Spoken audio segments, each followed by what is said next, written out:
My guest is Robert McMaster. He is the author of Noah's Raven. It is the latest of his now 3 works looking at America and our own region in the early 20th century, the teen years, 1910, 1919. And we are so pleased to have you back with us, sir. Thank you for coming in.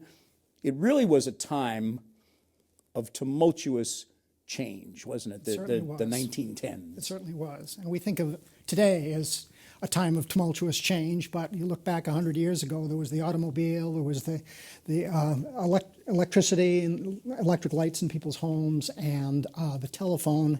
The world was changing at a dizzying pace then as well. Yep. And looking back, and you see it in your book, there was a lot of worker unrest, the trade union movement really getting going in this country in a lot of cases, women's suffrage, they got the vote. Absolutely. Just a few years later, 1920. All of that was part of that change in contention too, wasn't it? Right. And the push for to ban alcohol too. The prohibition movement was huge. So yes, there were all sorts of social movements underway. And then comes the war, of course. And World War I started, the Great War in Europe started in 1914, and America and many Americans were determined to stay out of this war. We'd had enough of foreign wars, and Woodrow Wilson was committed to keeping us out. But 3 years later, we were in the thick of it. And the book starts just as American soldiers and sailors are heading into harm's way. Was it all of that tumultuous change that calls you to that period? Because I suppose because of just where it fell in our history, with the Civil War still really a part of American society 40, 50 years later, and then the Depression, the Great Depression, World War II coming within a few years later. It's always been kind of lost, it seems to me, in history. I guess the thing that attracted me to that period was that it was the period in which my parents grew up, in the teens and 20s. And they told me stories. Particularly, I remember the stories my dad told of riding the streetcars.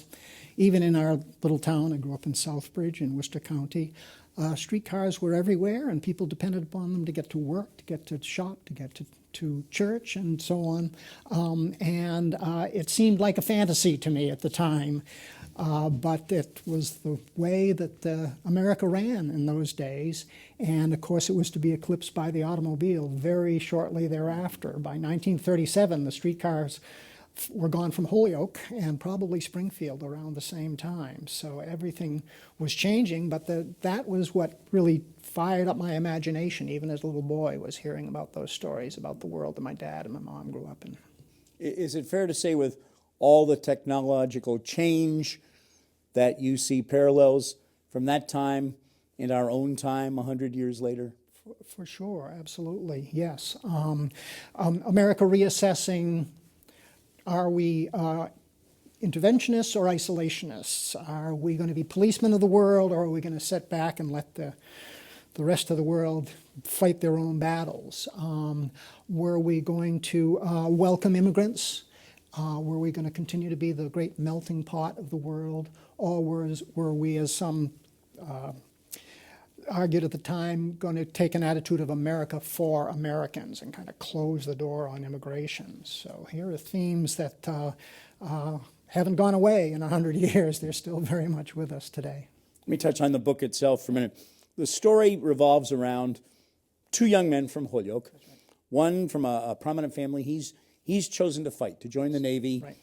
The second, a son of French-Canadian immigrants. Yep. He's gone to college. He agonizes about that choice. Correct. He would have enlisted, but if you read The Dying Room, you'll know why there's a medical condition that he suffers from that prevents him. But he's very torn about enjoying the privileges of the college life, while his best friend is about to set sail in the Navy, and so many other Americans are headed into battle, into the trench warfare of Europe. So he's very conflicted about that decision. Yeah. That young man's younger sister, I think she's 14, right, plays a pivotal role, and also in something that foreshadows what's going on in our time.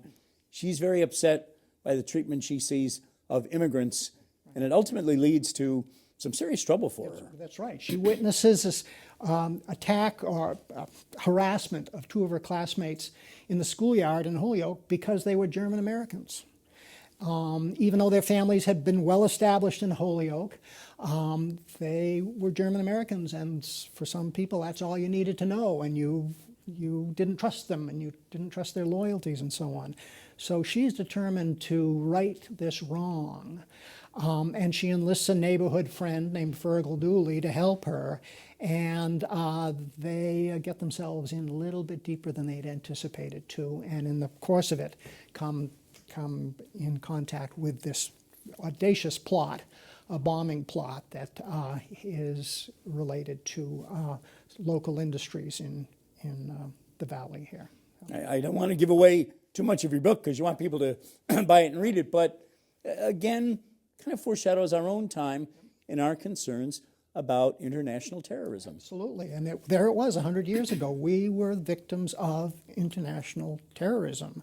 It was almost all we learned later on, the work of German agents in the United States, many of them under the guise of diplomats or diplomatic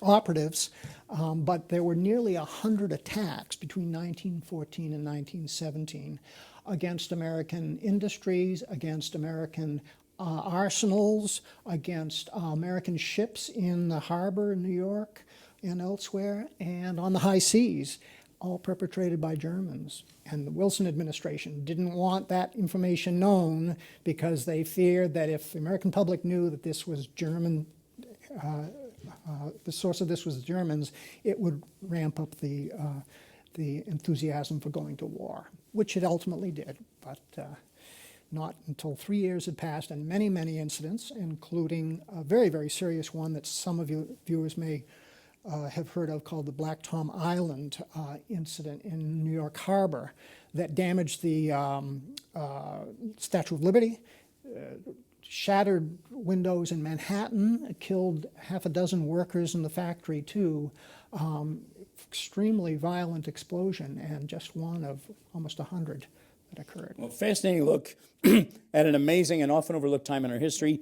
Robert McMaster, author of Noah's Raven, thanks for coming in, sir. Thank you.